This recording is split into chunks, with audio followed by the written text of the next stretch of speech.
Então, o que eles querem, na realidade, é que as empresas transnacionais plantem maconha no Brasil e nós, brasileiros, não vamos ter condições de cumprir as exigências e plantar maconha no nosso país. Quer dizer, eles estão fazendo o projeto, ele quer, eles vão plantar maconha aqui no Brasil e os brasileiros não vão poder plantar maconha porque as exigências, as condições são caríssimas.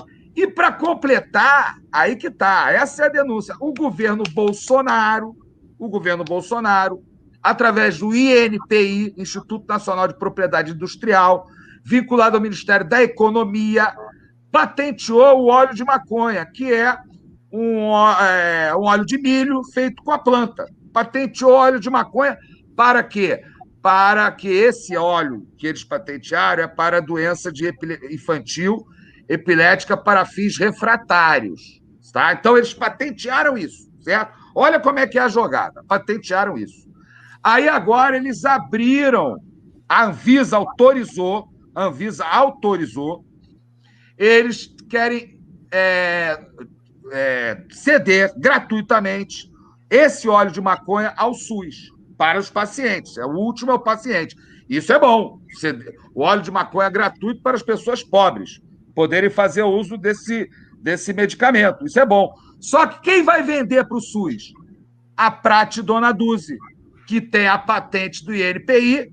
Então, como ela é a única que tem a patente, a Anvisa só autorizou ela, a Prate Dona Duzi. Então, só ela vai vender o óleo para o SUS a R$ 2.500 a R$ 3.000, sem licitação. Sem licitação. Da onde vem o capital dessa empresa?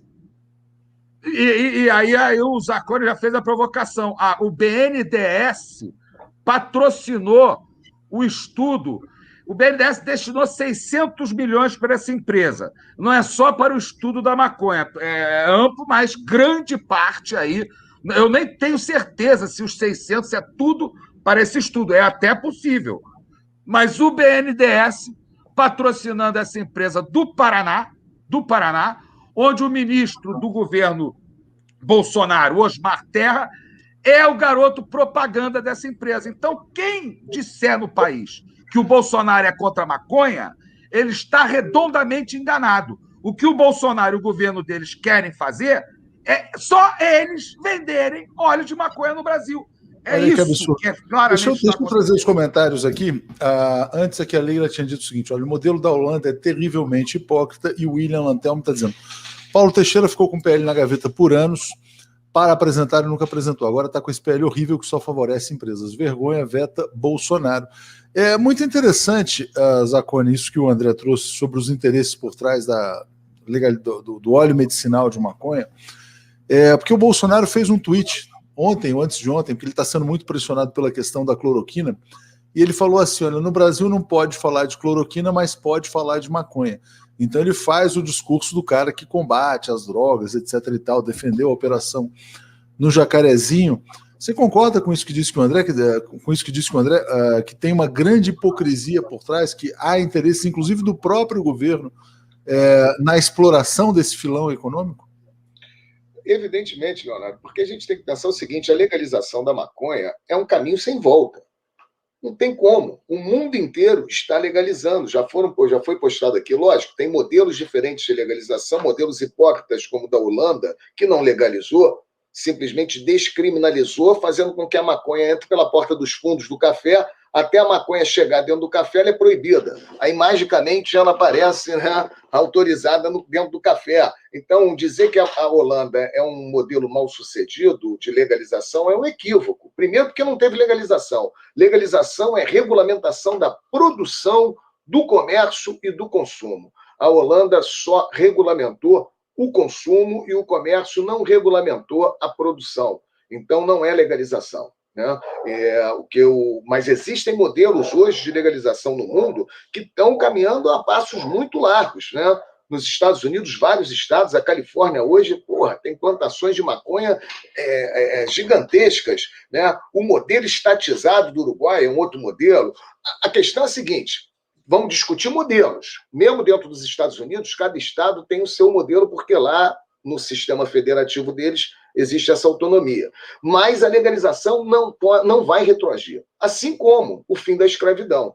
O Brasil retardou a ponto de ser o último país a acabar com a escravidão. Mas mesmo 2 anos antes do fim da escravidão, com a abolição da escravatura na Lei Áurea, já se discutia, não é bem o momento, vai acabar. Então está todo mundo já se preparando para a legalização. E aí vem as disputas econômicas. O André Barros está completamente certo. E aí eu vou discordar, dialogando, né, com o William, que eu não sei se, de repente, o veto do Bolsonaro ao projeto de lei é o caminho melhor, porque o projeto de lei ele precisa ser muito melhorado, porque ele defende somente, né, o capital internacional, né, diz que está defendendo, né, a produção nacional, né, do medicamento, mas pelas exigências, conforme o André Barros colocou, né, ela só vai autorizar, de uma certa forma, do ponto de vista econômico, a entrada do capital estrangeiro.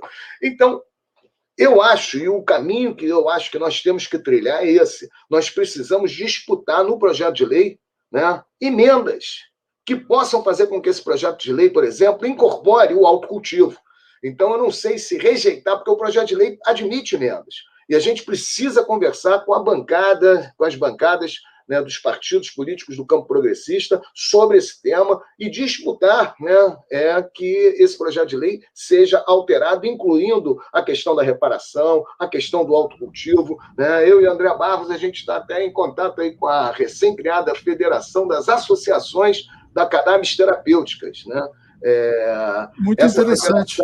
Essa federação foi criada, já tem mais de 30 associações nacionais de consumidores, usuários da maconha terapêutica, e a gente tem que fazer com que esse movimento ganhe força para pressionar politicamente, né, os parlamentares, principalmente os parlamentares do campo progressista, para que esse projeto de lei seja, né, modificado. A gente ter no governo Bolsonaro a legalização da maconha seria uma coisa meio exótica, né? Enfim. Já aconteceu. Já está acontecendo. Na realidade, o que o Bolsonaro quer é só ele vender maconha. Essa que é a questão. Para a gente acabar com a farsa.